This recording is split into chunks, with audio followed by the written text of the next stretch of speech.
This year, U.S. President Donald Trump threatened to block its opening unless Canada, which paid for the project in full, provides various concessions.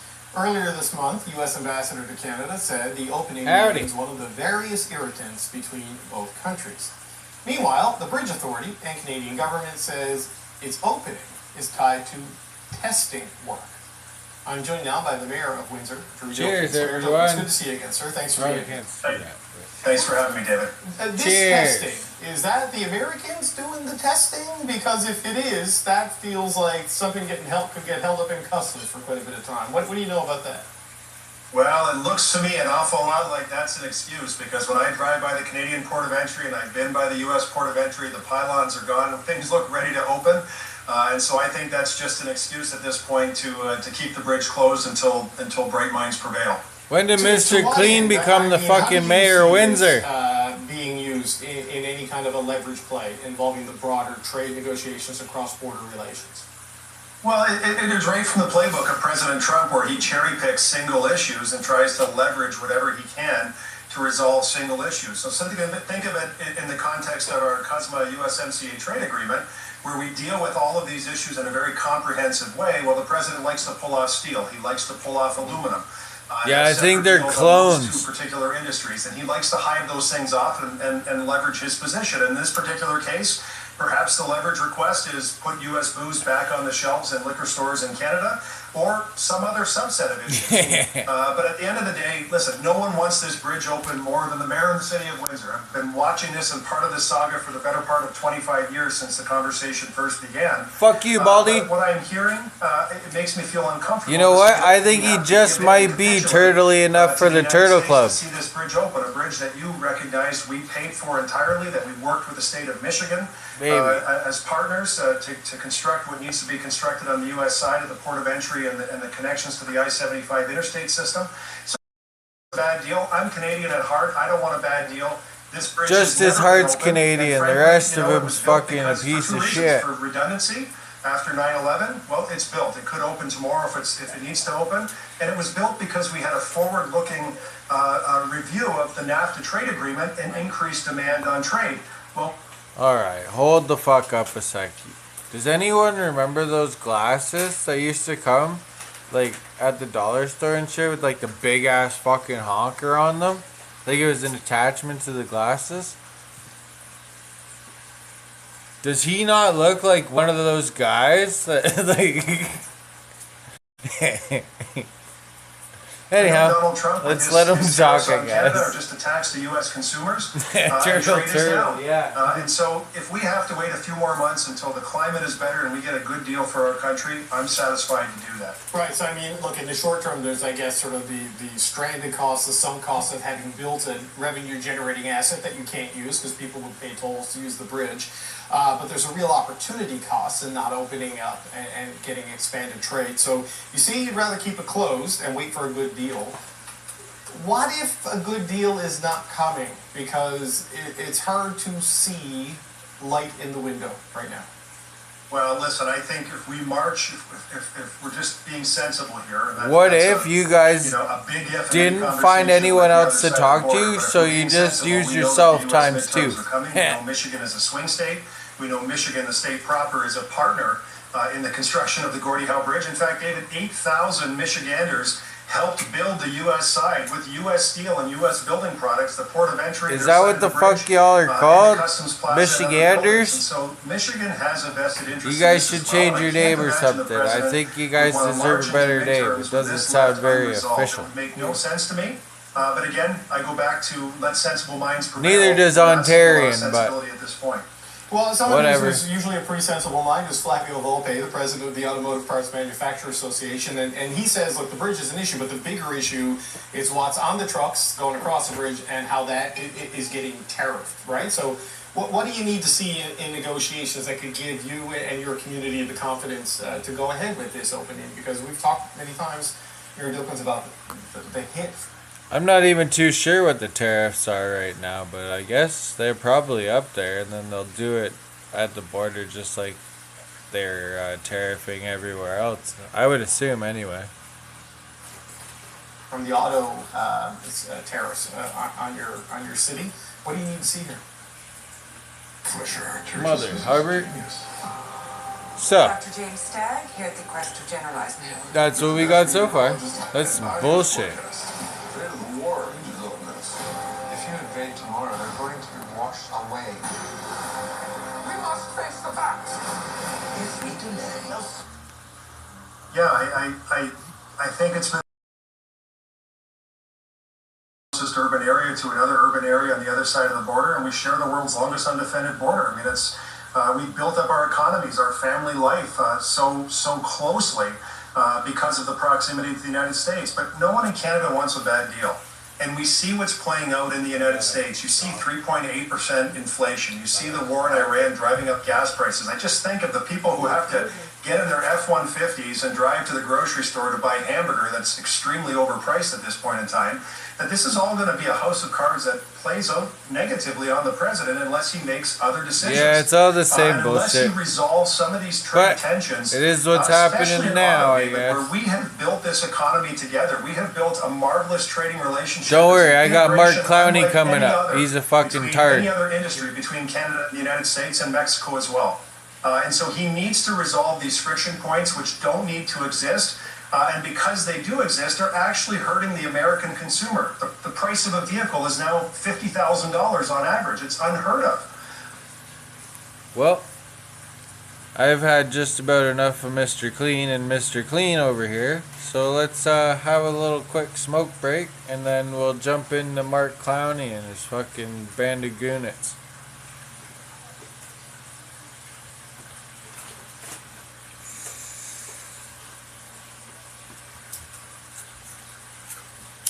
Cheers.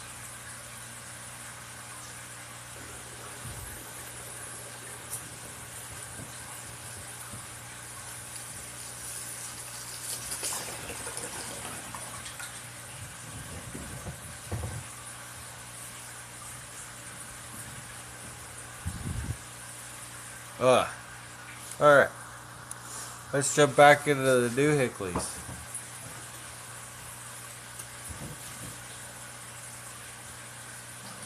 We have signed 56 agreements on critical minerals with more than 10 countries because they know the world needs reliable partners in a dangerous world.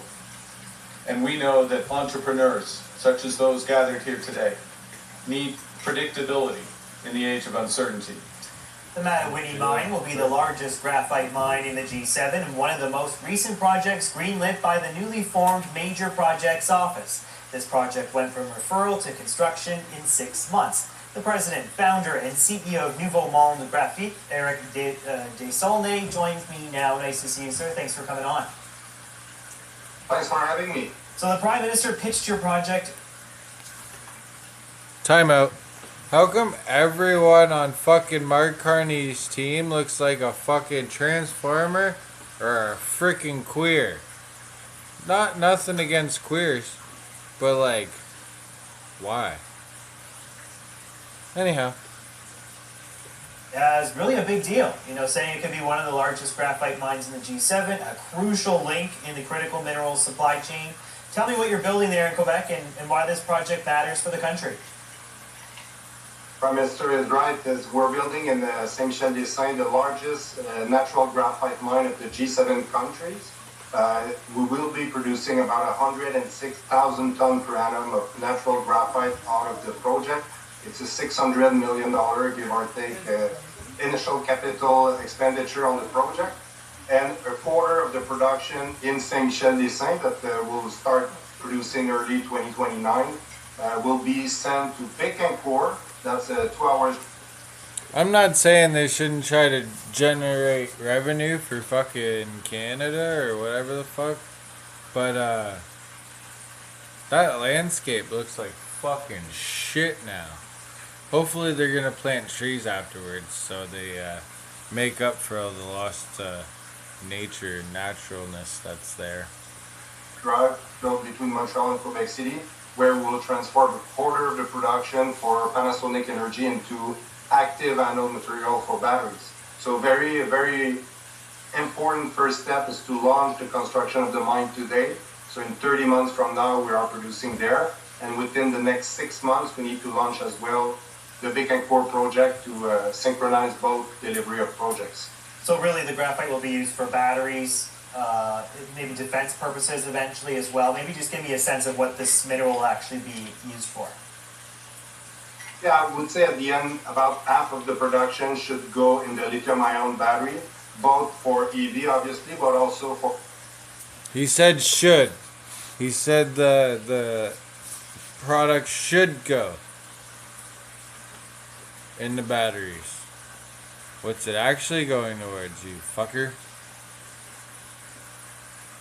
For battery energy storage solution, our customer Panasonic is involved in both segments. I would say we are in talk with many customers, both in Europe and in US and in Japan, for about half the production going in that market. There's other important market for graphite.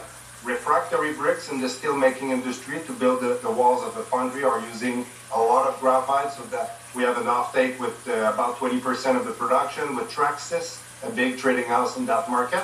And we have obviously an offtake for 28% of the production. Oh, I missed the fucking pause, but did you see him standing there thinking that he knows what the fuck he's talking about? Oh yeah, that looks fucking great, guys. Good job. When can I put the fucking super mall here? Fucking whatever else he's deciding to fucking build, this fucking retard. With the Canadian government, for about 20 other applications, 200 other customers that are buying for very niche application, high value, defense sector, civilian application as well. So that's really a very important part of the agreement with the Canadian government. Like so many of these critical minerals, I take it China controls, I think it's 80% of the world's graphite supply, right? Like they just have an iron grip on this. The Western concentrate, yeah. Right, and the Western... and if you look, if you look the transformation of it, it's even worse. It's close to 100% of the battery grade graphite. So the concentrate is about 80, but the battery grade is even more bigger grip. So yeah, so the Western world is almost entirely dependent really on Beijing for so much of the supply. Obviously not all, but a lot of it. I think Madagascar is a big market as well. Do you see this new mine as a way to kind of check? So what are we gonna do? Just mine it all up and then send it to China and let them make the batteries to send back to us to charge twice the amount? Come on now. China's We already dominance do in it this with our space? oil. Why do it with Absolutely, fucking it's the first minerals part. as We well? need to have mines, but not, as I've mentioned, not only mines, Yeah, exactly, but also the right? transformation step to manufacture a product that is useful for a customer. So now, in our case, Panasonic Energy, we do the transformation to do this very engineered powder that they need in their battery plant in the US and in Japan, but we need to do the same in other markets as well. So there's a lot of... So here's the problem, yeah. I'm gonna refer back to this comment here. It says, I really hate that a bunch of animals lost their homes and maybe their lives. Yeah, so when they do shit like that and clear cut and fucking start opening a big like open pit mine or whatever, they definitely destroy like bunches in like homes and shit that nature already had there, right? So when they do shit like that and then they develop it and turn it into a big open pit mine, well, the animals have nowhere else to go, right? They either move away from the fucking building or they move towards the city. And then as soon as wildlife touches the city, well then, now it's a problem and it's more than likely going to end up dead anyway. So unfortunately, yeah. But that's the fucking goals of Mark Carney, to make all the nature and every common person very unhappy. So that his MAID program can fucking work China really good. is good at mining, but it's Fucker. even better at transforming the product for a lot of different niche applications. And that's what this agreement with the Canadian government allow us to do, is to build other verticals than the battery supply chain, which is one important, but there's other things to do. This project was referred to the Major Projects Office. I think it was about 6 months ago, and now... And this dude also keeps mentioning other stuff that the lithium, or the graphite can go towards, but he never actually mentions what stuff. So we should probably understand that first. Yeah. Oh, obviously you've announced construction is underway with the Prime Minister on hand today. Yeah, the What do whole you make top of that 1%, timeline? those Do you think fuckers. that the MPO They got major money, see, they projects don't office care how helped the rest clear of us away live. some of the red tape to get this project off the ground? Do you think that the federal body really made a difference in terms of being able to build this mine? Absolutely. I think the support from the major project office is different for every case. Our case was more like an advanced stage development project, so the need we needed to have is really acting as a coordinator internally. So we're dealing with Export Development Canada, with the Canadian Infrastructure Bank, with Canada Growth Fund, with the Public Service Procurement Canada for the uptake, with Natural Resource Canada, so making sure the company has one-stop shop to discuss about the project, the needs, and what we need. And then we have somebody that is not only good at selling externally, but internally at the governmental effort. Yeah, see? I paused it at the right moment. He's over there. He looks like a fucking dummy. Oh, yeah. I know what you guys are talking about. Yeah. You need a new piston for your bulldozer thingy. Yeah, gotcha. Yeah. How much is that going to be?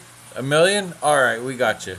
To make sure We'll just tack it we in the understand taxpayers' each other. budget. And something else that the government did recently that was very helpful is making sure in all international representation that they explain that Canada want to be a leader in critical minerals, that we are welcoming large investment from overseas, that the Canadian government and Quebec government will be there to match those investments. And it allowed us to bring on board like Japanese Mitsui & Co., Panasonic Energy, and now E&I, a large oil and gas company from Italy. It's not only me who are able to attract these large organizations. We need to have a government alongside projects to pitch the most ready and the most investable project we have in Canada. We've heard a lot of criticism from leaders in the natural resources sector, in the energy sector. No offense. We do already have a very abundant natural resources in the oil fields. And if you started treating Albertians right, if I'm doing that right, then guess what? You wouldn't have to find natural resources in other places. Or mine the fuck out of our earth and make it look like shit. But I'm just a dummy. So let's carry on. Or, saying it takes too long to build a mine. It can take, decades in some cases. Pipelines taking forever, stalled for a long time because of regulation, environmental considerations, what have you. Do you feel like things are moving in the right direction after years of kind of lagging in this space? Do you think that the federal government has it in hand? Are they better prepared now to greenlight projects in the national interest? Yeah, but we need to manage expectation. Major project like that, we receive our full big. No, see, that's the problem. They're greenlighting stuff too fast now. Before there was all this diplomatic red tape, and you'd have to, buy your rights through it. And now they're just by-tracking everything so that all the millionaires and billionaires and one percenters make money. But that's just my opinion. Fuck those guys. Agree from the provincial government. In 2021, in February, after 19 months from application to receiving the permit, but we needed a lot of study. We need to understand what we will do to Mother Nature. We need to do those agreements with the local communities, with First Nation. It takes time, those things. So we need to be realistic on we cannot build a pipeline in a year. We have a lot of work to do, and I think what the major project office is doing is fantastic. It's great. But we cannot expect a project every 6 months to be launched. This is the goal. We need to accelerate the most investable project, but there's a lot of work to do to make a major project. All right, let's leave it there. The president, founder, and CEO of Nouveau Monde Graphite, Eric Desaulnay. Nick? Yeah, see, that to me just seems like a big money grab, right? Because they already have a big ass operation going. And now they're gonna throw 28 billion or some shit at it. Like, holy hell, how much money do you need? Right? But that was my quick doodad for today. Mark Carney's still a fucking clown. And, yeah, the animals need a voice too. So, let's speak out for them motherfuckers. Because I'm sure they don't like their houses being all ripped apart and shit either. As well as the homeless people you still haven't figured out how to fucking house yet.